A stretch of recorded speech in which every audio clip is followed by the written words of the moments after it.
For today, the topic that I wanted to talk about today was one that had come up in one of our previous talks, and that was talking about harmony and this concept of harmony, one that I think that we tend not to use very useful to us about it. So in terms of this week, right, the stay-at-home order was extended in Louisiana, so we have more weeks of continuing to need to stay at home, to be restrained.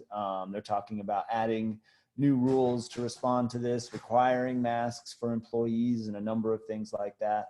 And I think a lot of us are feeling a little constrained, sort of restrained, limited, right? We're not able to do the things that we used to do, that we could do.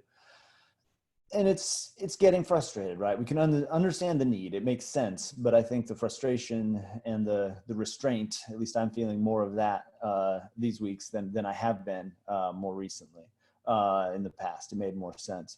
There have of course been protests, right? A few people saying that these orders violate our rights, right? That we have rights to be able to go where we want and do what we want, sort of regardless of the consequences.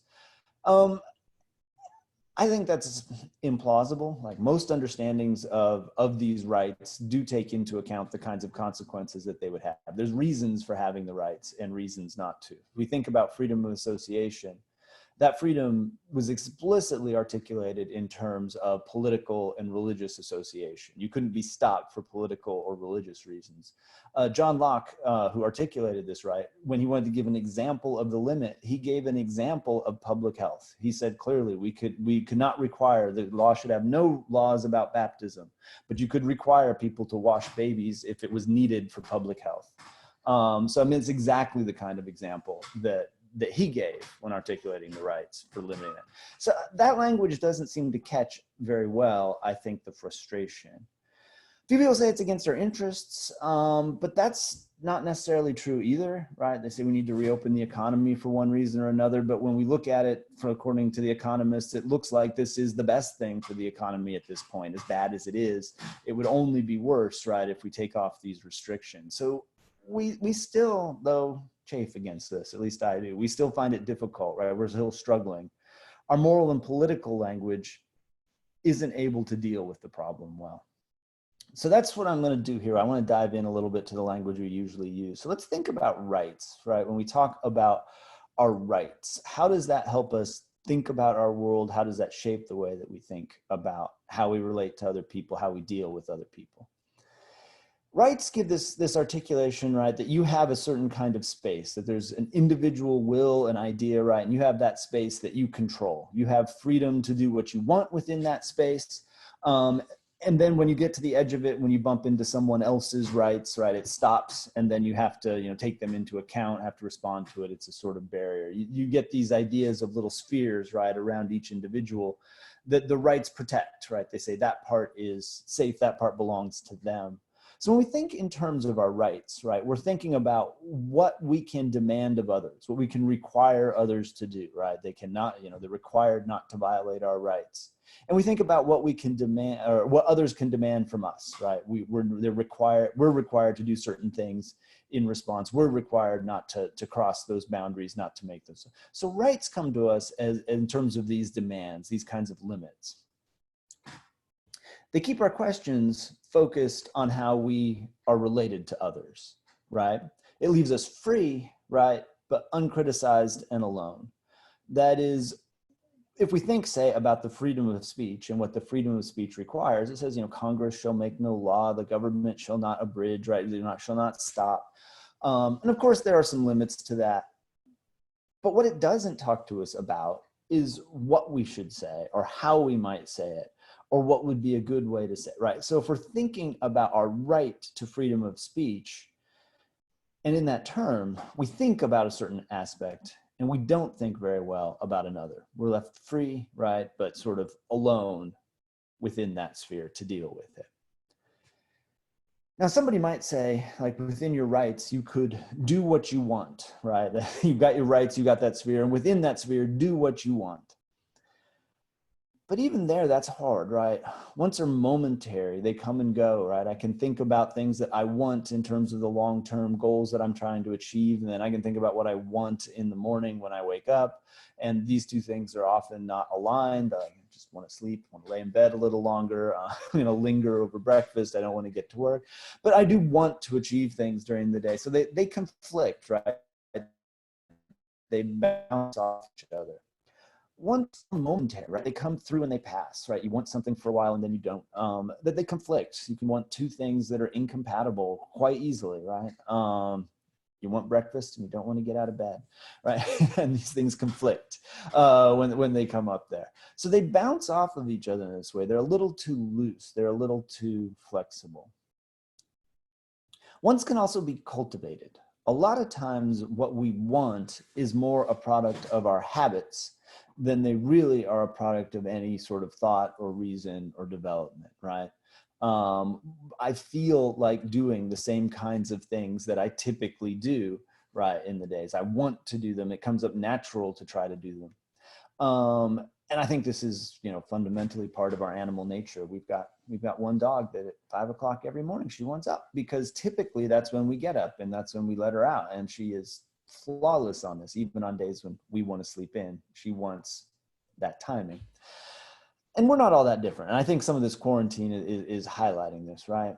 Because when our habits are disrupted, then we don't necessarily know what we want, right? Suddenly those are kind of lost. It gets a little harder to figure out. You can feel lost and confused, right? What am I supposed to be doing? I don't know. As we develop these new habits in here, right, new ones start to form. But this model here shows us being shaped by our environment, shaped by our habits, shaped by what's going on around it. And we're celebrating it as some kind of individuality, right? As some kind of unique myself, my purpose, my person, who I am. And it may be less of that, right, than just ingrained habits showing me what I want, or thinking about just the limits I bump up against. So I think the moral language we've got that we often use, I think it's useful, and we'll talk a little more about that, but I think it's also limited in what it can do. So let's talk about harmony. We were supposed to get a talk about Taoism today, and Taoism certainly highlights harmony as kind of central concern for what it's trying to do. So what does that term do? If we think what we should be doing, right, should somehow be harmonious, we should try to harmonize ourselves with something else. What does that tell us to do? Well, notice the frame, right? The frame here is saying that you should go with the grain, right? You should try to see what direction things are moving, how things are flowing, and try to work with what you have in front of you, rather than focusing on like demands where you can impose your will, or trying to go internally to think about what you want. You're looking outward, right, to the environment and thinking about how can I work with that? What do I need to do in response to that? Harmony suggests the art of living successfully is something, like surfing, right? Where you're kind of going along the lines that are presented to you, rather than imposing your will upon the thing that you're looking at, right? And rather than trying to alter and reshape the world, it's trying to work with what's going on to adapt to it. More specifically, it's going to mean, right, adjusting what you desire, what you think you need, what you feel, right, to what's happening, and not the other way around, right? We're not going to try and readjust the world to my desires. We're going to readjust me, right, to the world and what I desire to the world. It's going to mean finding the role that I need to play in the situation. So rather than think about who I am, right, and what I need, I've got to look at the situation and say, what role can I play within that situation? And the one I think we find most difficult is often focusing on harmonizing is going to mean being inactive, right? Doing nothing for a minute, waiting. I always think about this example. I had a Native American colleague I worked with periodically. He'd grown up very much part of that culture. And one of the things about working with him is we'd have conversations, and then he'd just sort of listen, and then he'd leave. It'd be done. I'm like, well, what did we accomplish? What did we get done? I have this feeling like, what's the plan? What are we going to do? And he'd just talk, right? And he'd go listen, and he'd talk, and he'd listen, until finally he'd decide, okay, This is now clear. Now we can do it. But it was a much less active, much more waiting, right, for the kind of moment where things made sense, rather than saying, oh, we've got an hour, we need a resolution. A lot more listening, a lot more waiting. Okay. So harmony orients us in that direction, rather than, right, our rights, rather than thinking about what we want, right? We've got to think about what the situation requires. Let's think about this in context of a few different things, right? Harmony takes two. What harmonizes with what? How should I harmonize, right, with things? So if I want to live a socially harmonious life, if that is the aim for what I'm trying to do, then it means I need to adjust my needs to the needs of others. It does mean that I should seek my happiness, of course, but I should find what they often call, in the Buddhist tradition, a harmless happiness. That is a happiness that synchronizes with other people's needs, other people's desires, other people's areas. I like this because it recognizes that I might have a whole bunch of desires, right? But some of them are going to be harmful, right? They require that somebody else lose. They require that somebody else not get what they want. They're not satisfied. Those, the claim here is, don't cultivate that. Let that go. Don't pursue that kind of happiness. Look for the happiness that is harmless, right? The happiness that everybody can have, right? That everybody could have together. Look for a way of being happy that cooperates, right, rather than competes. You can even think about competition within this frame, right? People who enjoy playing sports and enjoy playing competitive sports, right, can see it as a cooperation. We all need to work together, right, in order to play this sport. And it means that, you know, someone's an opponent and someone's on your team, and that's how it's going to work. But even there, competition is within a frame of cooperation, right? That's fundamentally what we're doing, right? We're in that together. It's not just about me or my side or my team. All right, what if we want to live in a way that's harmonious with the earth? That's another thing that comes up, right? Harmonious with the earth. Well, then we would need to adjust, right, what we want to the systems on the earth and what they can accommodate, right? We need to adjust what we eat, right, and how it is transported and grown and produced. We need to adjust what we buy, right, how it's transported, grown, produced, put together, in order to fit in with the rest of Earth's inhabitants. So rather than impose our will upon the earth and make it give us what we're looking for, right, this is a question of how do we come together to have everyone's needs satisfied as much as possible. And sometimes when people who talk about harmony, right, talk about being harmonious with the universe, right? I need to fit in with the entire universe in one way or another. In those contexts, I think what is being said, right, is that we need to think about the role that we can play within this universe, right? Accepting what's within our power, adjusting ourselves to what is not within our power, right? Not looking at the universe as something to be opposed, but looking at it as something to be worked with, to be adjusted, to be adapted to. The framework has us thinking about getting back in balance, right? That's, I think, the central idea.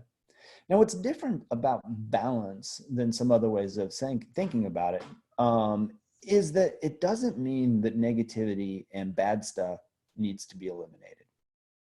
So if you think about it this way, right? If your goal is to get what you want, to have as many of your desires satisfied as can be satisfied, right? Your aim is to build up as many of those as you can get, right? Everyone that doesn't is a failure. But if we think about happiness within a balance, right? If we think about living a successful life as a balance, we should expect to be happy on some days, to have to feel good and like things work. And some days, no, you won't. You're not going to be happy. You're going to be frustrated. You're going to be sad. It's going to be difficult. But that is where the balance comes in, right? It's not rejecting that back and forth. It's not thinking of a successful life as one that is just endlessly pleasant, but one that is a balance of pleasant and unpleasant things, that has a balance of happiness and sadness, that you can just accept, right? That there are going to be some days that aren't great. Because there are going to be some days that are. So that's an interesting, I think it's a very different frame than we're used to. Part of the reason I think it's attractive at the moment is, to me, it does a good job of describing sort of the struggle of living under this quarantine, right? my aim shouldn't be to be spending time thinking, what do I want, right? Or where are my rights, or what are my limits in this area that way? That just ends up being more and more frustrating. Like, how long am I going to be restrained? How long am I going to be stopped? How long am I going to be prevented? But if you think about harmony, right, then the goal is to think about, what is my role at the moment? What can I do at the moment? Where can I take happiness that is harmless, right? What do I need to do in terms of the system I'm participating in, and so on? And try to take pleasure in playing my role. And recognize that sometimes frustration is going to be part of it. This is the balance, right? You're going to get some frustration. You're going to have, this is all part of the interplay. So I think this language, to me, can be helpful in thinking about the struggles that we face at the moment. It definitely has its limits, and I do want to note those. I mean, harmony is, I noted the connection to Taoism. You find it in Buddhism and Hinduism and many other areas. You found it significantly in the West as well. It became suspect in the West because it was used to exploit, saying that people have a role to play and that they should stay sort of in their place. Was exactly the kinds of arguments that were given, right, to exploit women, to exploit minorities, to exploit anybody who wasn't royal. I mean, all sorts of things, right, through that. And that's where that language of rights and interests got articulated against it, right? It's a counter, right, to that. I think it's useful for us to be able to bounce back and forth.